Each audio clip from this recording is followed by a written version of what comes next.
Presidency Initiative Solarization Project is one of our humble attempts to honor a promise to our country. The site is now one of only a few presidencies in the world fully powered by green energy. The 1 megawatt state-of-the-art solar PV system that Engro had installed at the presidency is contributing an annual decrease of 1,400 tons of carbon dioxide emissions. Thus, an annual contribution of 32 million rupees to the national exchequer and 100% surplus energy being contributed to the national grid.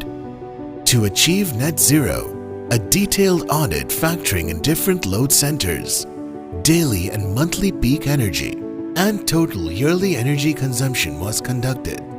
Using these findings, multiple energy efficiency measures were deployed to minimize consumption. With these measures in place, the presidency is now fully powered by green energy. Pakistan stands committed to playing its role in furthering global efforts to combat climate change, leading the way with real, innovative solutions. The Green Presidency Solarization Project is proof of this very vision.